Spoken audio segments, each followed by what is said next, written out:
सादर जय जिनेन्द्र।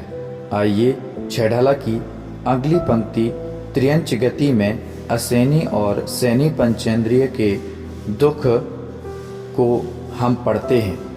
इन पंक्तियों का हम सबसे पहले वाचन करेंगे तथा इनके अच्छे से याद होने के बाद में हम इसके अर्थ को समझेंगे। कबहु पंचेंद्रिय पशु भयो, मन बिन निपट अज्ञानी थयो। सिंहादिक सैनी वे क्रूर, निबल पशु हति खाए भूर। इसी प्रकार से एक बार और इन पंक्तियों को उच्चारित करें। कबहु पंचेंद्रिय पशु भयो, मन बिन निपट अज्ञानी थयो। सिंहादिक सैनी वे क्रूर, निबल पशु हति खाए भूर। इसी प्रकार बार बार उच्चारित करने से इन पंक्तियों को कंठस्थ करने का प्रयास करें। चलिए बढ़ते हैं इसके अर्थ की ओर। वह जीव जब कभी पंचेंद्रिय त्रियंच हुआ तो मन के बिना अत्यंत अज्ञानी अर्थात मूर्ख हुआ, और सैनी भी हुआ तो सिंहादिक दुष्ट जीव होकर अपने से कमजोर बहुत त्रियंचों को मार मार कर खाया। इस अर्थ को आप अच्छे से पढ़ें और इसे याद करने का प्रयास करें। चलिए बढ़ते हैं दूसरी पंक्ति की ओर। त्रियंच गति में पशुओं के और भी दुख। चलिए इन पंक्तियों को उच्चारित करें।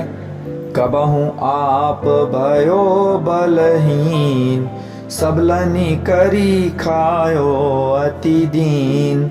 छेदन भेदन भूख पियास, भार वहन हिमा तप त्रास। एक बार और इन पंक्तियों को उच्चारित करें।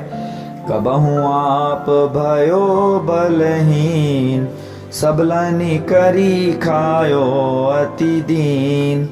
छेदन भेदन भूख प्यास, भार वहन हिमा तप त्रास। इसी प्रकार इन पंक्तियों को बार बार उच्चारित करें और इन्हें याद करने का कंठस्थ करने का प्रयास करें। चलिए बढ़ते हैं इन पंक्तियों के अर्थ की ओर। यह जीव त्रियंच गति में कभी स्वयं कमजोर हुआ तो असमर्थ होने से अपने से बलवान प्राणियों के द्वारा खाया गया, और छेदा जाना, भेदा जाना, भूख प्यास, बोझ का ढोना, सर्दी गर्मी आदि का दुख सहन किया। इस प्रकार आपने 7वीं पंक्ति का अर्थ समझा। चलिए अब बढ़ते हैं 8वीं पंक्ति की ओर, जिसमें त्रियंच गति के दुखों की अधिकता और नरक गति प्राप्ति का कारण बताया हुआ है। चलिए इन पंक्तियों को उच्चारित करें। वद बंधन आदिक दुख घने, कोटि जीभते जात न भने।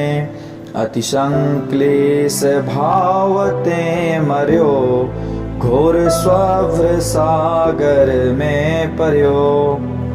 इसी प्रकार इन पंक्तियों को एक बार और उच्चारित करें ताकि यह पंक्तियां आपको कंठस्थ हो जावें। वद बंधन आदिक दुख घने, कोटि जीभते जात न भने। अति संक्लेश भावते मर्यो, घोर स्वभ्र सागर में पर्यो।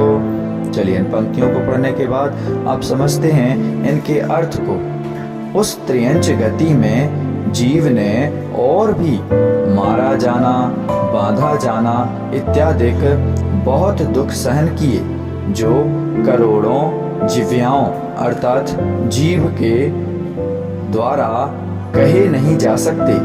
इसलिए अत्यंत खोटे भावों से मरा तो भयानक नरक रूपी समुद्र में जा पड़ा अर्थात उत्पन्न हुआ। इस प्रकार आपने पंक्तियों के अर्थ को समझा।